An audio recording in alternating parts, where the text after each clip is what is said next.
All right, good morning. Morning. We are back for a brand new Masechta. Welcome to all our new participants, both in person and online. And we are at the top of Beis Amud Aleph. First thing is to just mention that we're going to be talking about Shechita to start off with. And it is good to know, as we head in, that there are 5 potential problems that we could encounter when it comes to Shechita. These are worthwhile to be a little familiar with these terms as we get into it. When we're doing Shechita, the process of Shechita, we'll see in greater detail, and I'll show you all in the models and things. There's a trachea and esophagus, which are the 2 pipes that the animals have. And the idea is to take a very sharp knife and to sever the trachea and the esophagus. We'll learn the details of it. There are 5 things that you have to worry about when you're engaging in that practice, that you don't accidentally make this mistake and ruin your shechita. Number 1 is shehiyah. Shehiyah means a delay, that you pause. We'll see in the Gemara, we'll talk about how long that pause might be. Pausing during the shechita process is going to invalidate your shechita. Number 2 is drasa. Drasa is when you exert pressure and push. You want to do a slicing motion during your shechita, not a pushing motion. You don't push your sharp knife down into the animal. You slice back and forth. That's how you do it. So drasa is pushing down with exerting some force. Chalada is poking into the animal's neck and cutting from behind the trachea and the esophagus. So that would be like you'd have take a sharp, pointy part and stick it into the neck. Like a skewer. Well, no, because it's got to be sharp on the other side. It's kind of like a pointy, like a chef's knife. You ever got a chef's knife and go in here and pull out? I don't do it in my own neck, but like pull out on the animal. That you don't want to do. That's chalada. Then there's another 2 called grama, hagrama. Hagrama is that there's a location on the animal where shechita is kosher. If you do it, according to this is going to be discussion more, above or below that point is called hagrama. And then you have ikur. Ikur is when the trachea and the esophagus become disconnected from the neck of the animal and they're already loose in there, and you do it at that point, then that is also going to be an invalidation. So those are 5 invalidations that we have to know about. 3 of them are going to be featured prominently today. And the other 2, we'll discuss why the other 2 are not featured so prominently, but they just get honorable mention at the beginning of Daf Daled. So, Hakol Shochtin, the Mishnah starts off, Hakol Shochtin, right? There's everybody can do shechita, so everybody should feel welcome and comfortable, and anybody can do shechita, it's no problem, right? Ushchita san kshera, and their shechita can be kosher. Chutz, the only exceptions are, a cheresh, that's a deaf mute, Shota, somebody who is mentally incompetent, Vikoton, and a child. Whether that child is somebody who's under 18 or under 13 is subject amongst the poskim, so really you may have to wait a little bit, but you're not included yet in the Hakol, but it's good to just be aware just in case, right? To be aware just in case. So those folks you have to worry about. Shema yekalkula shchita son, because they may mess their shchita up. V'chulan, and in all of these circumstances, sheshachtu, if they do shechita, v'acherim roinoson, and you have others that are standing on top of them, watching them do it, shechita son kshera. Then their shechita is kosher, right? So if all you've got is a child, right? You've got a cheresh or shota v'katan, and you've got a mashgiach, somebody watching to make sure that he does it, so then that shechita is kosher b'diavad. Okay, that's our Mishnah. Now, let's Hakol Shochtin. So the Mishnah starts off with everybody can do shechita, which sounds like the Chatchila, right? Everybody can do shechita, so everybody's welcome and can learn shechita and can do shechita. Then it says Ushchita son kshera, and their shechita is kosher. Now, when you say something is kosher, right? If somebody comes and asks the rabbi, what's the halacha of this? And he says, it's kosher. That sounds like better, we could have done it better, but b'diavad, it's kosher. Now it's already done, it's kosher. So that's diavad. So I've got 2 conflicting phrases. Right away, you start the Mishnah, Hakol Shochtin, everybody can do it. That means, who should do it? Pick anybody, right? Anybody, lechatchila. There's not a better guy here, there's not a worse guy here. Everybody can do it. But then it says, Shchita san kshera, and their shchita is kosher b'diavad. So why does the Mishnah have these 2 conflicting types of terms when it starts off? So Amar li Ravacha brei de Rav, Brei de Rava Ravashi. So Rav Acha, the son of Rava, says to Ravashi, Kol. So he said when the v'kol hakol lechatchilahu. So he says when it says the word kol, you're expressing is that everybody, that means that everybody should do it, and it's lechatchila. Elameata, if that's true, that every time the Mishnah would say the words hakol, so then we've got other circumstances. Let's see how that theory holds up in other Mishnayos that use the same language. What about a Mishnah in Maseches Temura? Hakol memirin. Anybody can make a Temura. Well, what's a Temura? Temura is when I have an animal that is already hektish. It's been sanctified. Somebody made it hektish. And then they think, I've got a brilliant idea. I'm going to exchange this animal for another animal. So I'm going to flip it. Can't do that, right? And what happens if you do? So then both animals now become hektish. It's a lo sase, one of the few that you get malchus for, even though you didn't actually do anything, you only said words. So it's a bad thing to do. But the Mishnah says, hakol mimirin, echad anashim ve'echad anashim. Men and women both can do temura, make a temura. So, hachanami lechatchilahu. Are you trying to explain? That means, lechatchila, go ahead, everybody make a temura. That's not supposed to be. V'haksiv, the pasuk says clearly, lo yachalifena v'lo yamiroso tov bara ura batov. Don't flip it. Don't exchange your animals once they're hektish. Don't elevate it, right? Whether it's to go from bad to good or good to bad. You don't do this. So how do you understand the Mishnah? If hakol means everybody lichatchila can do it, like you're explaining our Mishnah here, everybody can do shchita. That means lichatchila, everybody does it. How do you explain the Mishnah in Temura where it says everybody can make Temura, and Temura is a lo sase, can't do that? Rav Ashi says back, right? Remember this was Ravacha Breid the Rava said to Rav Ashi, so Rav Ashi answers back, Hasam kedekatani tama. There, you're right, that's different because the Mishnah explicitly says, right? Lo shehadam, because the Mishnah continues, you can't like cut off the Mishnah and not give the whole context. The rest of the Mishnah finishes up, Lo shehadam rashai lahamir. It's not to say that it's okay, that you're supposed to do it. Elo she'im hamir yimumar. It's just to say that if you do it, then it's effective. And sofe gets harbayim, and you can get 40 lashes for it. So therefore, that's an exception. Normally, hakol means everybody can do it, right? There it means not that way. It just means that it's effective. Okay, what about another? We'll try again. Another chance. What about in Maseches Erechim?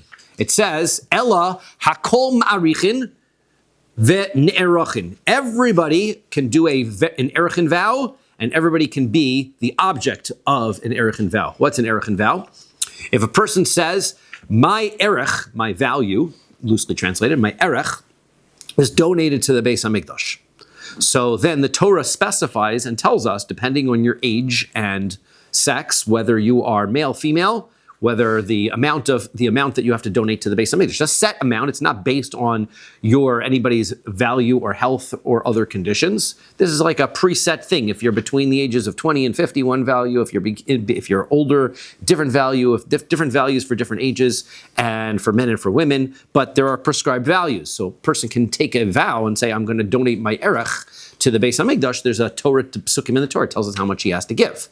And everybody can be nerachin. That means everybody can be the subject of an erech vow. Let's say I want to give a certain amount. I can say I'm going to take the erech of somebody else, right, who's older than me or younger than me in order to be able to give the amount that I want.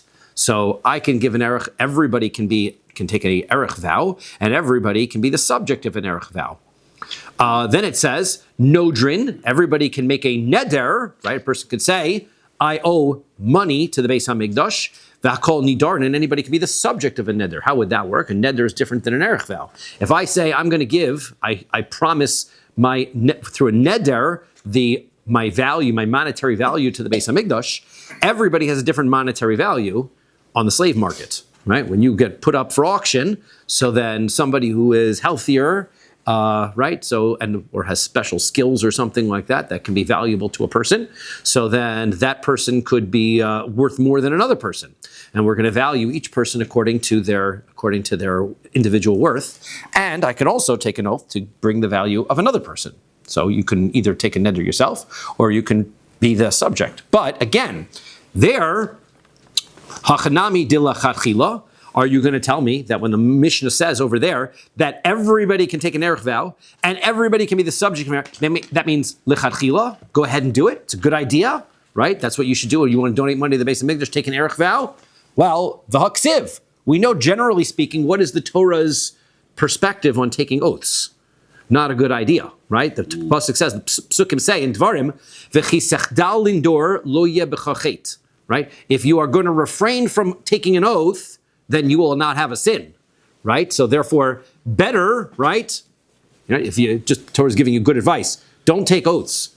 You swear to do something, you could be in trouble if you don't fulfill it. So better don't take an oath.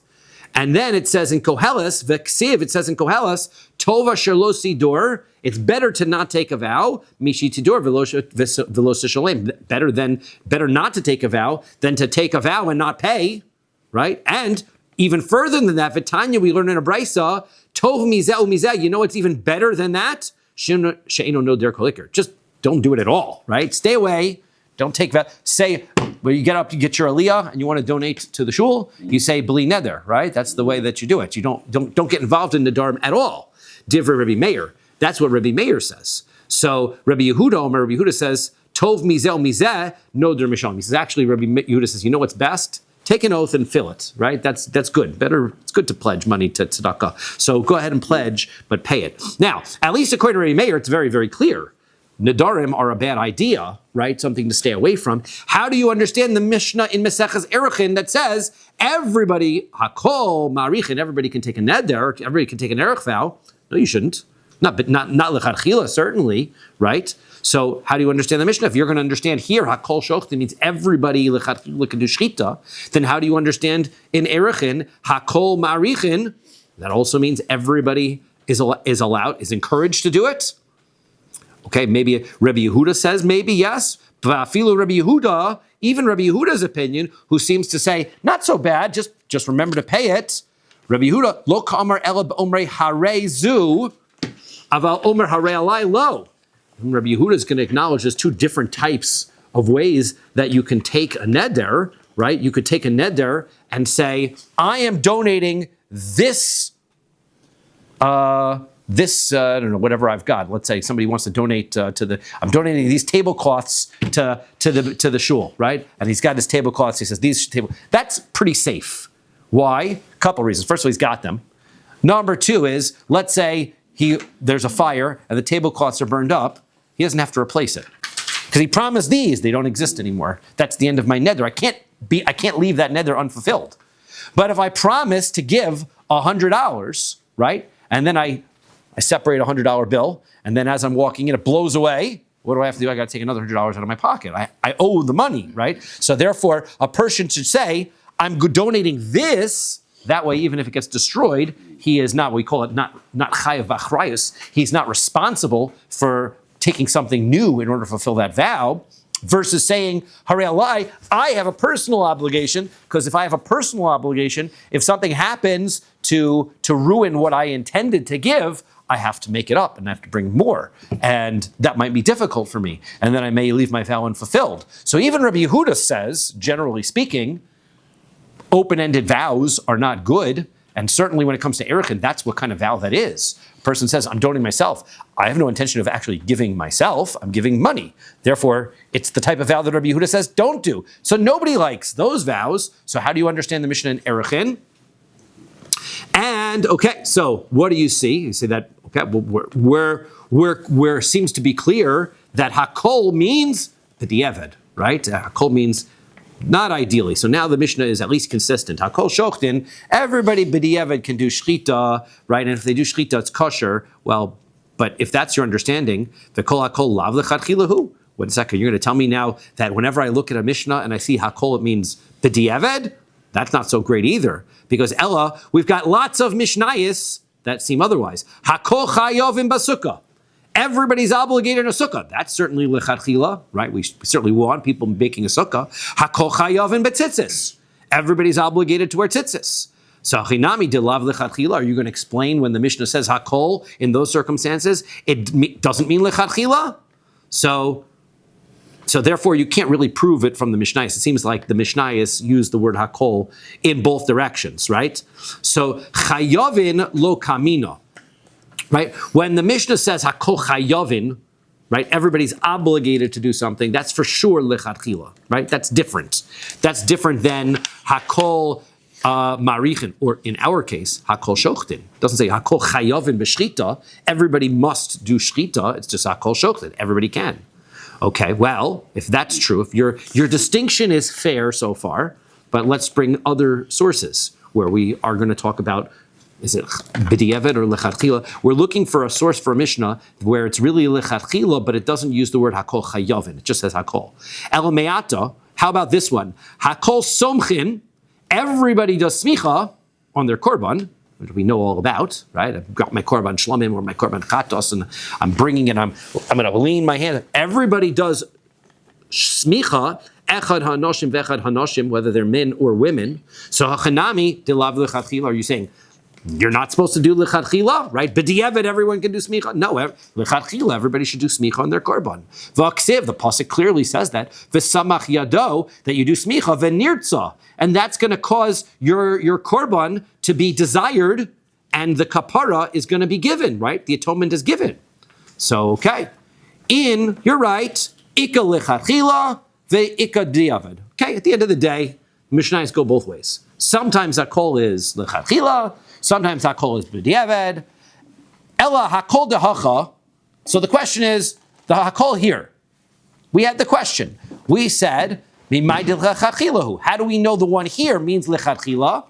The tikshilach. Because you'd have a contradiction. Because the Mishnah says, Dilma diavadhu velo tikshilach. He says, look, it says, so the thing is, your question was, how are we supposed to understand our Mishnah? Our Mishnah says, hakol shochtin, that's lechatchila, then shchitason kshera is b'diavad, and therefore you're left with a stira. You have a contradiction. Why explain it that way? Just make the whole thing b'diavad. Hakol shochtin, shchitason kshera, everybody's shchita is kosher b'diavad, right? Lechatchila, not. So, Amar Lei, so Rav Ashi says back to Rav Acha, he says, I'll tell you why, right? Hakol shochtin cannot be b'diavad. Anna, because I'm taking a look at the lashon, it says shchita son kshera. Their shchita is kosher. So kashali, that's a problem to me. Midikani shchita son kshera diavad, right? When the Mishnah says their shchita is kosher, that sounds like after the fact. Miklal da'akol lechatchilahu, right? That means that there's a different circumstance where it's lechatchila. Why? Di'i diavad, because if hakol shochtin meant b'diavad, that wouldn't make my interpretation of my Mishnah any better. So tarti diavad lamali. Why would the Mishnah repeat the same phrase twice? Hakol shochtin b'diavad, and their shchita is kosher b'diavad. I mean, that's pretty obvious. So therefore, you've got to interpret the Mishnah as hakol shochtin lechatchila, and their shchita is kshera b'diavad. So therefore, we are a little bit stuck in trying to understand our Mishnah, but it's better to at least understand that there's a difference between the two phrases. So now we're going to look at for what we call in the Gemara parlance inukimta, right? Inukimta is where we take a case and we say that in one circumstance, one line of the Mishnah applies, and in a different circumstance, a different line of the Mishnah applies. Sometimes shchita is lechatchila, and sometimes shchita is b'diavad. So that's what we're going to try to do. And we're going to do it for about a page and a half. And we're going to try like 5 or 6 different explanations. So be ready for them. And that is going to be our day. Okay, so get ready for it. So first we go. Amar Rabba Bar Ula. So Rabba Bar Ula says, here's how you got to explain the Mishnah. Hachiktani. Hakol shochtin. Everybody can do shchita. Now when it says hakol, you have to include somebody who you otherwise would not have included. And that's to tell us that their shchita is lechatchila. And who is that? Ve'afilu tameh. Even if a person is tameh, right, he can still do shchita. Okay? Well, what do you make that I'm not tameh if you do shchita? If someone's tameh, Good. Okay, that is how. So yes, right. If a person is tameh and he does shchita on the animal could become tameh. We're going to ask the question how that exactly is, but we'll hang on to that question in one moment, right? Afilu tameh bechulin. That is when you're discussing, because we're not talking about Kodshim anymore. In Kodshim, you have a problem of Tuma. Chulin, what's the problem? It's Chulin. You don't have to worry about Tuma anymore. Congratulations with you. We've graduated from worrying about Tuma all the time. Right? Doesn't matter. We don't have to worry about it, right? So somebody who's Tameh, Bechulin, can do Shchita.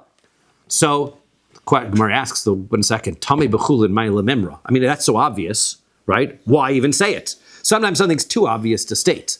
Chulin, there's no prohibition in the Torah. There's nothing in the Torah that says if I'm eating dinner, it has to be tahor. Right? There are psukim that tell me that I can't eat a korban that's tameh. I can get kares if I'm tameh and I eat a korban. So that's true. But chulin, what does chulin have anything to do with tuma? Truma, yes. Kodshim, yes. Chulin, no. So bechulin shenasu al taras hakodesh. Says Rabbi Bar Ula, we're dealing with a circumstance where somebody, the owner says, I like to be able to make sure that I keep in practice of the rules of tuma and tahara. So in practice, I'm going to accept upon myself a chumrah, derabanan, right? And I'm going to eat this meat according to the practices of tuma and tahara. And I'm going to treat it as though it's a korban, and I'm going to only eat it being tahor. That's what he says. So now, Vikas Savar, our Mishnah is holding, Chulin shenasu al taras hakodesh kekodesh damu. That if somebody says, I'm going to treat my meat like kodshim, that's equivalent to creating a rabbinic prohibition on the animal to be able to eat it, or on the person, right? The animal doesn't have an isser, but the prohibition on the person to eat it without it being tameh. Okay, so therefore, ketzad huoseh. So now, okay, so therefore, right? So now we might think, right? We might think that because I'm now trying to keep my chulin animal tahor, a tameh person shouldn't come near it, right? When it comes to kodshim, right, we would make sense that I would avoid having somebody who's tameh do the shchita on it, because by coming in contact with the animal, I'm going to transfer my tuma from the person over to the animal.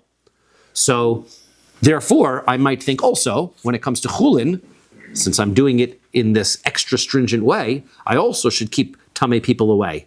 So the answer is you don't have to worry about it. Why? Because ketzad hu also, what should you do? Maybe sakin aruka, v'shochet, but just get a longer knife.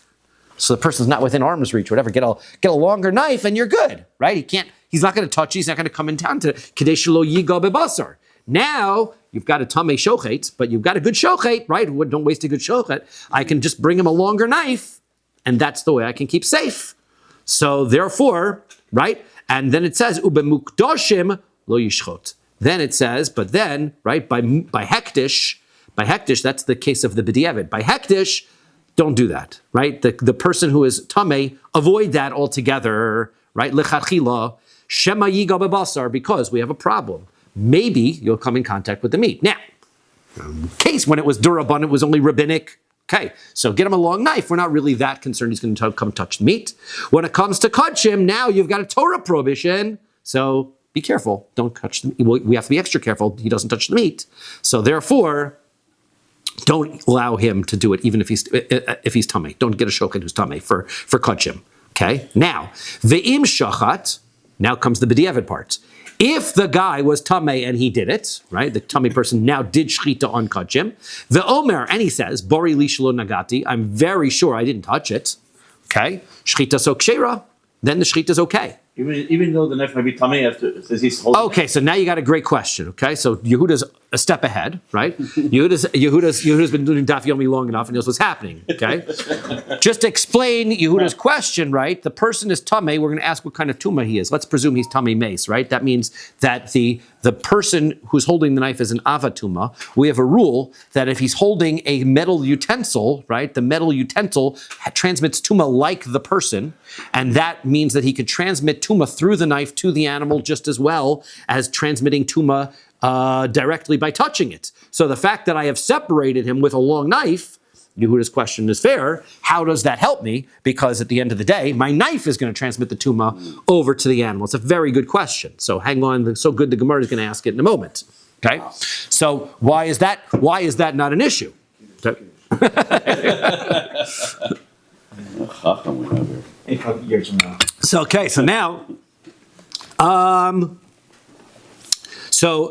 now, what? So we've got our lechatchila case, we've got our b'diavad case. Lechatchila, we're talking about a tummy person. Lechatchila, that tummy person can shecht chulin. B'diavad, he can even shecht kodshim.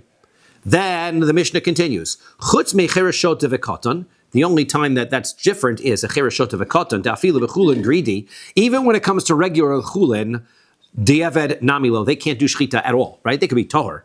Their issue is not related to the issue of a chereshot v'katan, is not related to tuma. Why? Shema yishu, shema yidrishu, shema yachlidu. These are the first three problems that we're going to have by shchita. This katan may delay slightly. He may push down slightly. He may stick it into the middle of the neck and shecht that way.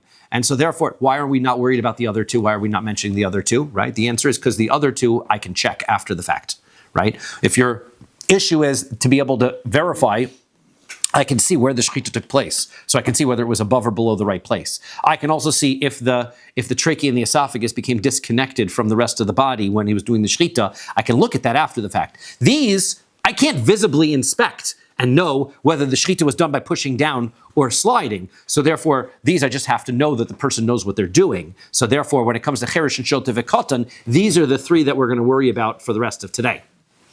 V'kulan sheshachtu, the Mishnah then continues, everybody who does shechita. Now, ahaya, who are we talking about when we say and everybody?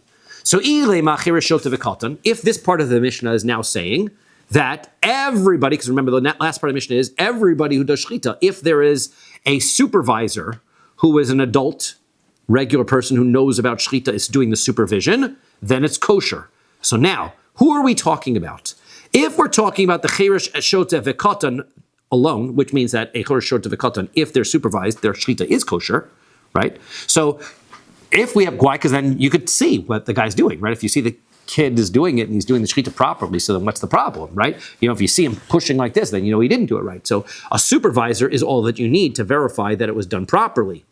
So when it says v'kulan sheshachtu, everybody can do shechit v'kulan, and all of them. Well, who is it talking about? If it's talking about the cheresh sheshata v'katan alokai, that's who it's talking about. Then the Mishnah shouldn't have used the phrase v'chulan sheshachtu. It should have said ve'im shachatu, and if they did shechita. In other words, the Mishnah said like this. You know who can't do shechita? Cheresh shota v'katan. Then it should have said, and if they did, then somebody who was supervising would be kosher. That's what you have to say, and if they did. Why would the Mishnah say cheresh shota v'katan can't do shechita?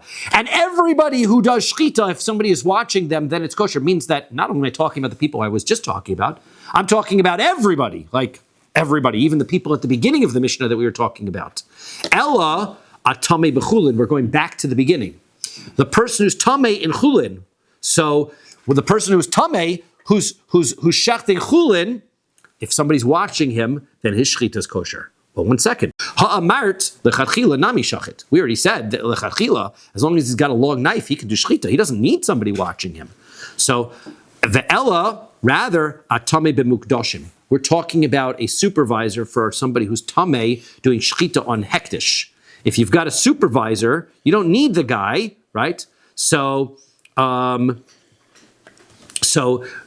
if you've got a supervisor, then you can know it's okay. Yeah, but we don't need the supervisor. Didn't we say, Bebori lisagi? All you got to do is ask the guy, right? We have 8 echad neman b'isurim is our general principle, right? We have, if one person says, and even if it's the guy himself, this is kosher, right? You go to somebody's house and say, hi, is your food kosher, right? And the owner of the house says, yeah, it's kosher. Can I trust him? Do I need 2 witnesses? Is there mashkiach? Does the COR have to be in the kitchen? No, one person is reliable, right? One reliable person is enough. This guy says, I'm tamei, but I did the shechita in such a way, and I was careful. I didn't touch the animal. That is not lechatchila, but because he might touch the animal, right? He might not think about it, but b'diavad he did, and he says, I know I didn't touch the animal. That's enough. Why do I need a supervisor then? So the answer is, Delese, come on, dinishayle, the shochet left. He's not here. You're right. If the shochet was here, I could ask him, did you touch it? He left. So now that he's not here, if there was somebody else who saw the shechita, he could say, yeah, I'm also sure that he didn't touch it. And that would be sufficient as well. So so that is a good explanation of our Mishnah, right? So summarize. The Mishnah is saying somebody who's tamei can do shechita bechulin lechatchila. B'diavad, he can even do shchita on hektish. And a cheres shota v'katan can't do shchita at all. But everybody, even the person who is doing shchita on hektish, is kosher as long as somebody is supervising, because even if the guy who did shchita is not there to ask, we can rely on the guy supervising to tell us that everything went okay. And that is how our Mishnah is interpreted. And the cheres shota v'katan also, correct? Everybody, yep, even them, they are included as well. But not only them, because the Mishnah says v'chulan, right? Good. Here's the problem with this explanation, right? It's good so far, right? Problem with this explanation is, Hai tame b'mukdoshim mehachanafka. You're telling me that the source Mishnah, if I were to ask you, where's the source in Shas for a tame person not being able to do shchita on a korban? Which Masechta would you tell me it's in? Chulin. Now I'm going to say who? Chulin. But mehasam nafka. What about Zvachim? We had a Mishnah back in Zvachim, and it said, Kol hapsulin, anybody who is puzzle to do service of korbanos, sheshachtu, that does shchita on the korbanos, shchitas on kshera. Their shchita is okay. You don't need a kohen to do shchita. A zar, we said, non-kohen is able to do shchita. Why? Shehashchita kshera bezarim. That was the Mishnah, right? A shchita is kosher by a non-kohen. And not only that, listed here is binashim, women also, ube avodim, slaves, ube tameim, somebody who's tamei, right? Somebody's tamei can't do the avoda, but they can do shchita. Vafilu be koche kochem, even if we're talking about koche kochem. Ubevachlu you tamein nogim babasar. Just make sure that the person who's tamei doesn't touch the meat. Right? That's our key here. And we might ask, well, 1 second, why is touching the meat such a problem? We know that tumah doesn't transfer unless there's some liquids that it can transfer through. Right? Well, there's lots of blood here. Blood is one of those liquids, right? But that doesn't help us, because if this person doesn't want to touch the animal, we have a rule of v'chiyuton, right? That means that truma is only transferred if I have intention to transmit I want that liquid to be there. Blood is not necessarily of that type. One might answer that you do want the blood when it comes to korbanos, because that's part of the service. But Tosfos says that it's chibas hektish. Remember, we learned that when we were just talking about menachos. There's a concept of tuma called chibas hektish. Kodshim can actually get tuma transferred even without the liquids, because of the fact that it has this elevated status of being hektish, and tuma can transfer to it regardless. So just the note, right? Touching somebody who's tummy touches something that's kodesh, that's going to be sufficient to transmit the tuma. He also suggests potentially, right, it could be a circumstance where the animal went through water to get to the base of Mikdash and was wet when it was there. Anyway, there are other ways that it could be able to transmit tuma. But, so here we have that Mishnah as our source. So if the Mishnah in Zvachim already told me that a person who is tamei can do shchita on kodshim, right? Then why do I need this Mishnah here to tell me the same thing? So the answer is, Hacha Iker. Really, the main Mishnah, the main source is right here. Hasam, but over there, Aidi de Tana Sharp Sulin, since that Mishnah is really dealing with the issue of who can do shchita on a korban, so it throws it in. Tananami Tamei b'mukdoshin. It may as well throw that one in as well. The real point of that Mishnah isn't to tell me that somebody who's tamei can shecht hektish. Over there, it's telling me that a non-Kohen can shecht hektish. It's telling me that somebody who's a woman can do shchita on hektish. That, once it's giving me a list, it wants to give a complete list and it throws it in. But the main source is here, because we're talking about shchita, so therefore we comment that shchita is not a problem, tuma is not a problem with shchita of chulin, but tuma is a problem when it comes to shchita of kodshim. Okay, that's answer number 1. That explains why our Mishnah is repeating something that we already know. V'bais ema, or another potential solution to that problem is hasam ikar. You're right. Over there in Zvachim, that's the main source. Debe kodshim kai. Why? Because there they are talking about kodshim, korbanos, right? So therefore, the main point over there is, what are the rules of korbanos? Somebody who's tamei can b'diavad shecht a korban. That's what it's telling me over there. Hacha, but here, aidi detana tamei bechulin. Here, the main point is we're trying to learn about shchita by non-korbanos. So once the Mishnah happens to mention that we don't have to worry about tuma when it comes to shchita of chulin, because we've been worried about Tumah for a long time when we've been talking about Zvachim and Menachos. Now we get to Chulin. Everybody, you don't have to worry about Chulin. We're all excited. Tanami Tamei Bit Mukdoshin. Then we also happen to mention the other side of the law, which is what would be if somebody was doing shchita on a korban. Okay. So now we get to Yehuda's issue. Okay. Here's this guy. He's Tamei. Can do shchita on a korban b'di'evid. He can do shchita on a chulin lechatchila. Hi Tamei de'itmei b'mai. How did this guy become Tamei? What kind of tumah are we talking about? Ilema de'itmei b'meis. If we're talking about the guy is tumas mace, which Yehuda is presuming, it makes sense. That would be our first choice, right? So then, bechala cherev amar rachmana.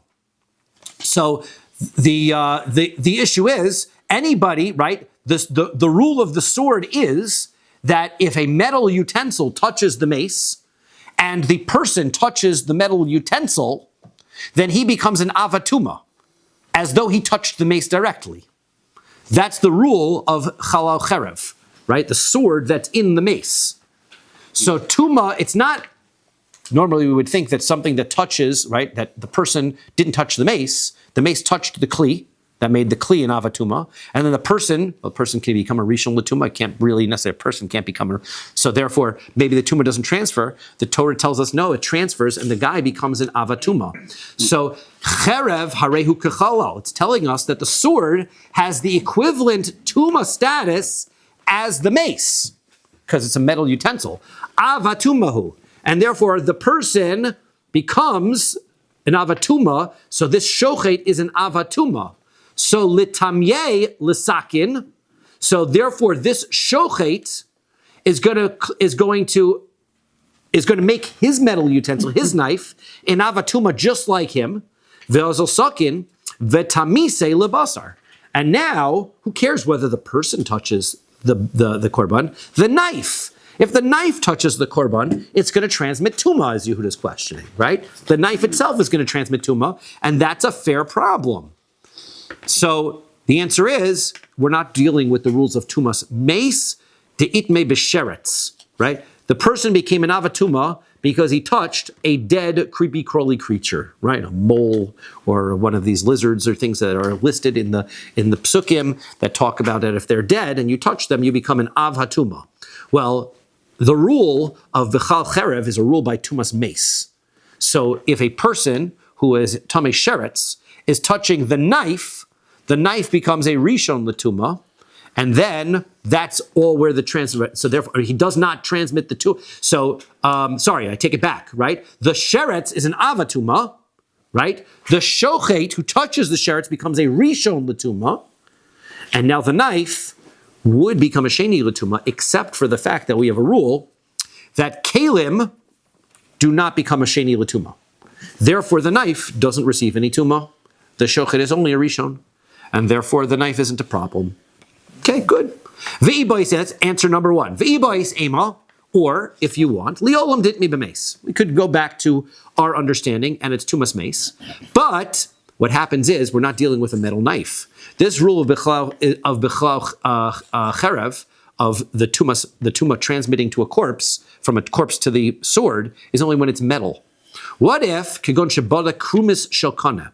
He's got a reed. He's got a very sharp. He takes a stick or a wooden. He makes a wooden knife and he sharpens it to a fine point. And now he's got a shchita knife made of wood. Okay, so in that v'shachat ban, he uses that for shchita. Titania, who says that's okay? Well, we learned on a brisa. Bakol shochtin, you can use any material for a shchita knife. Bein b'tzur, you can use sharp stone, right? Bein b'schuchis, you can use glass.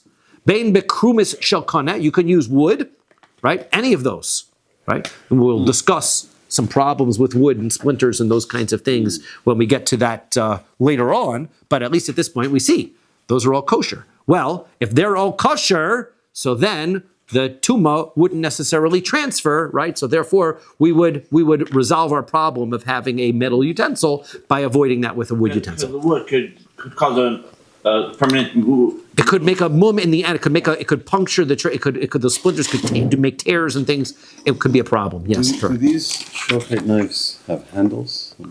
I was wondering, right? The handle seems like the handle doesn't. interfere with the issue of Bichlal Cherev. Because I would imagine swords have handles too. Right, yeah. Right? So it would not, it sounds like it doesn't make a difference. Right? And by the way, as far as the metal, the wooden knife, right? Yehuda's going to say, wait a second, I'm doing math here, right? The mace is an avi avosa tuma. The shochet becomes an avatuma. His kli is a rishon latuma, and the animal can become a sheni latuma. That should be a problem, shouldn't it? The answer is no, because we have the rule of pshute klietz. Remember when we were talking about the shulchan, we said a flat wood utensil that has no base kibble, it has no indentation to it, does not receive tuma at all. So this knife, being a flat utensil that has no place for liquid to be stored in it, can't receive tuma at all. It's immune from tuma. So that is why the wood is particular. That's why we didn't say, right? So that's a effective defense against tuma.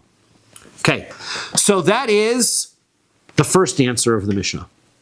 Now let's try a second one. Here we go.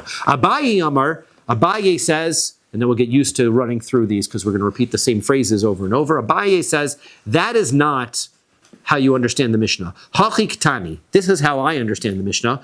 At the end of all of this, and we'll probably not do it today, tomorrow we'll say, why does everybody not agree with everybody else? Right? What is Abaye's problem? That was a great answer that we had. Why do we have to abandon that answer? So we'll answer that at the end.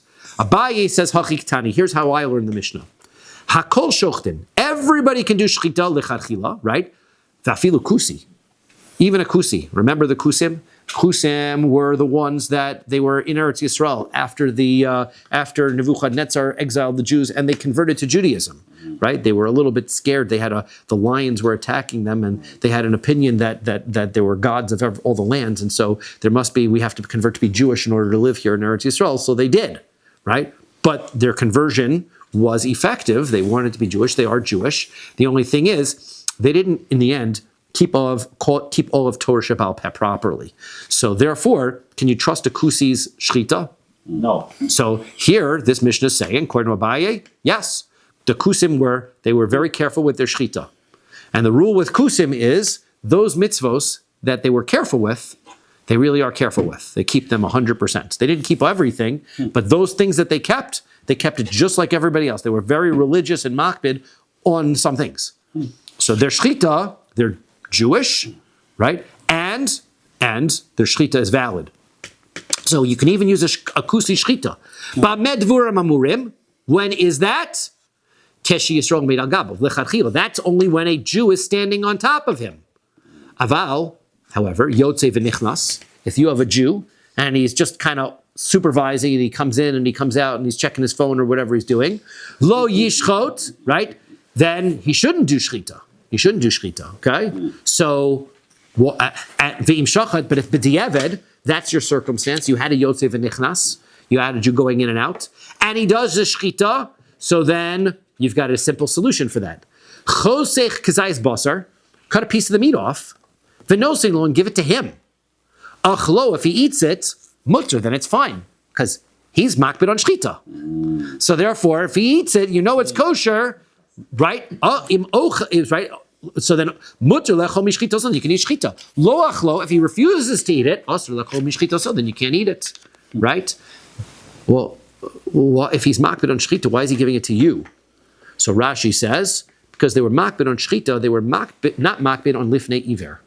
Lifnei iver lo sitei michshol, the Torah says. So they said, okay, great, we won't put any stumbling blocks before blind people. They did not have an interpretation of lifnei iver, means that you cannot make somebody else do an Aveira. So they don't have a prohibition against allowing somebody else to do an Aveira, so they don't care if you do the Aveira, they just won't do it themselves. Therefore, you've got to feed him a piece, because he'll feed it to you, right? So that's the thing with the kusi, right? So the check is, lechatchila, a guy stands over him and checks, you're good. If the guy is coming in and coming out, so then you're not sure what he did. Okay, but you have a solution, you could check him, right? If he eats a piece, take a piece, fry it up, and if he eats it, so then you know it's kosher.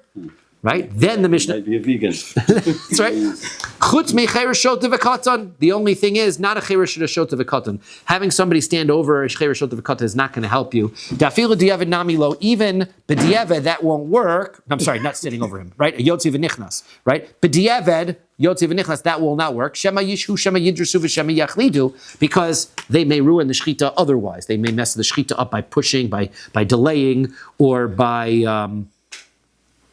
that was the achalidu again, right? By sticking it through. Thank you. V'kulan sheshachtu. So then the Mishnah says, and everybody who's shachting, ahaya, who are we talking about? So ilem acher shot v'katan, same problem we had before. If you're talking about a chirash, a shot, and a katan, those three, so Allah kai, ve'im shachatu mi boile, you don't have to write v'chulan and everybody, you just would have said and they. Right? And those people we just mentioned, they could do shechita if somebody's standing on them. No, Ella akusi, we're talking back about the kusi again.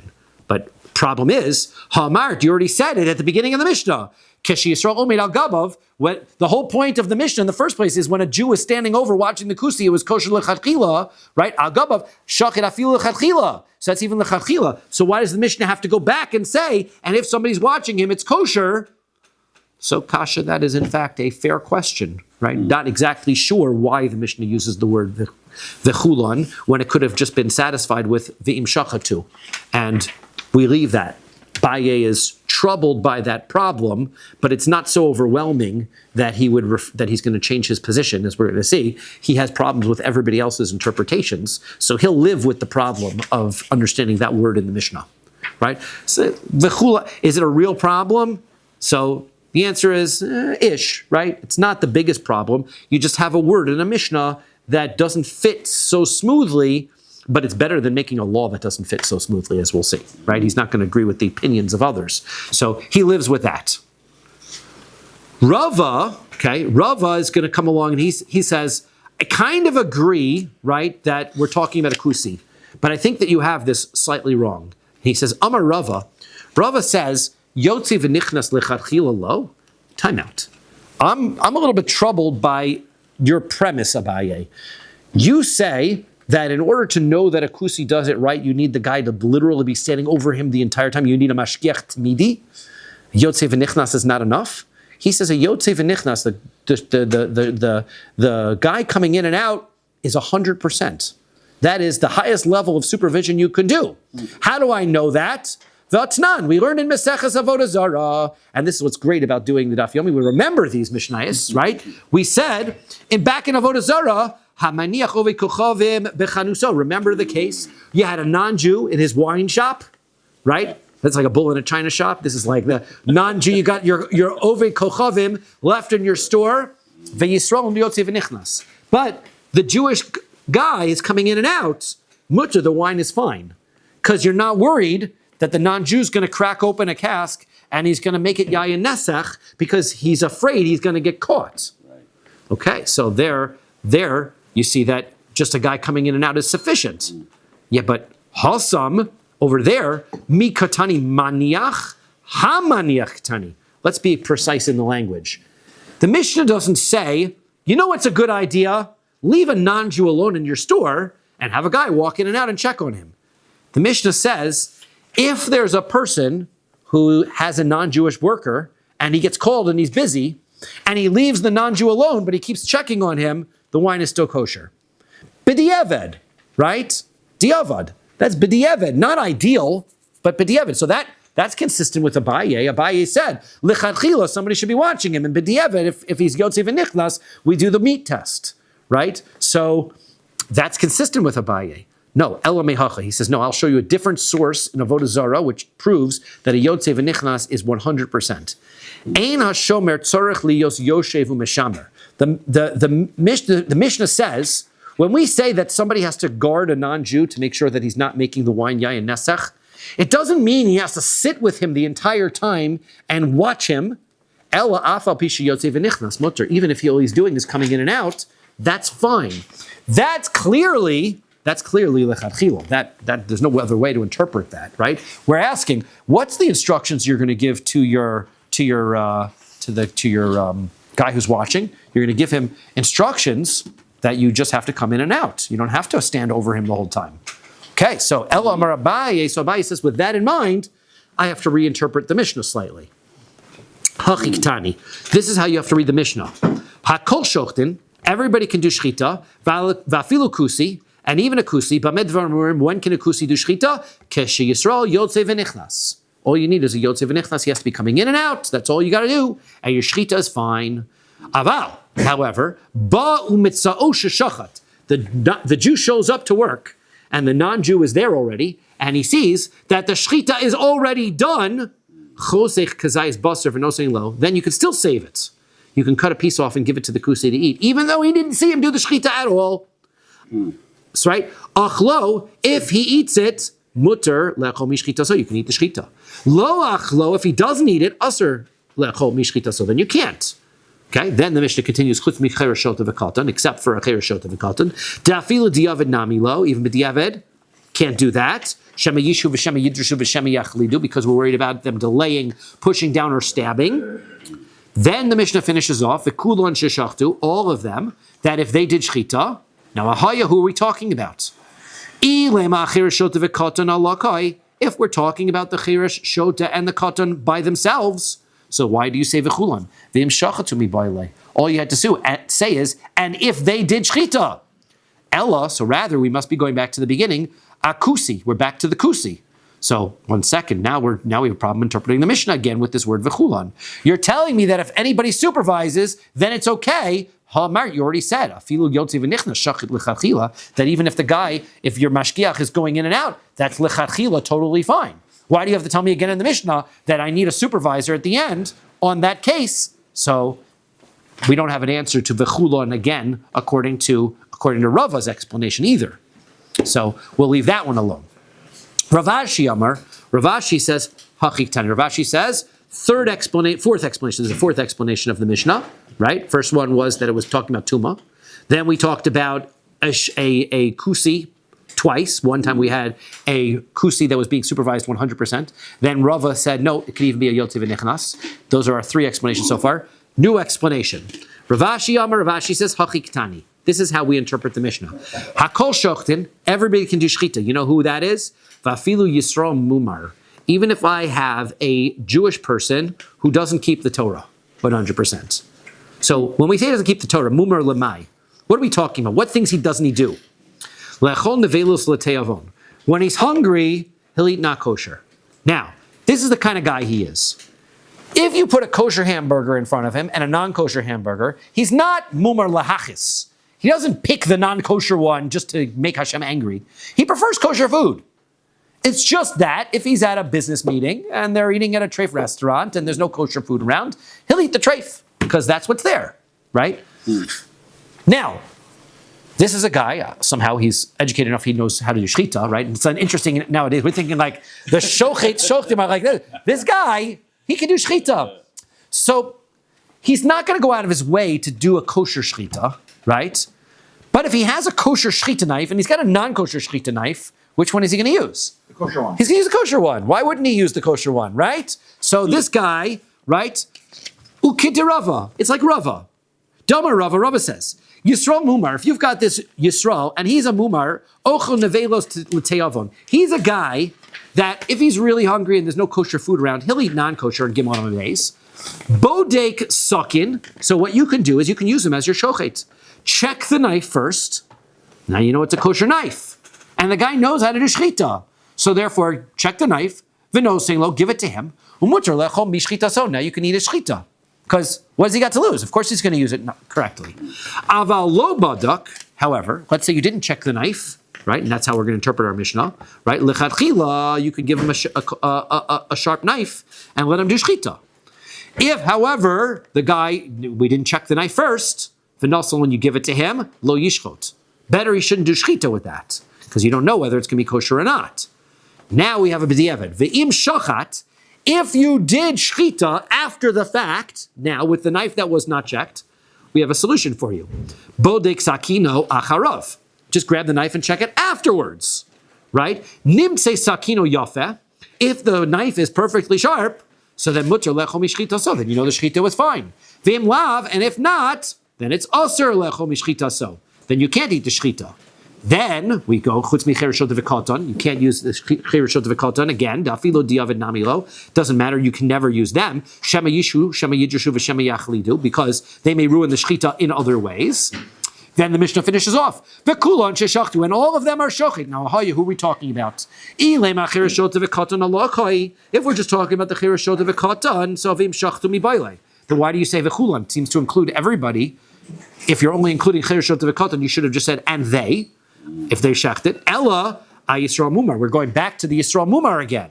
Well, idabadak sakin v'nasanlo. If we checked the knife already and we gave it to him, hamart shochit lechatchila. We said already he can do it lechatchila. Ella ve'ella lo badak. We must not have checked the knife. Idisei lesakin live de kehashta. So then, what's the problem? If the knife is here, just check it now. V'delesi lesakin. And if the knife isn't around, ki achir rono so maihavi. Who cares if somebody can see it? Somebody's watching him. The shechita looks perfectly fine, but you don't know if the knife is kosher or not. That's the problem. So the answer is because why? Because dilma besakin peguma shachit. So because he could have used a bad knife. So kasha, so v'chulan is still a question on him. Okay, so we'll stop here and we'll pick up on explanation for the Mishnah number 5. We have on problem on 2, 3, and 4 the same problem. This word v'chulan is a pesky problem.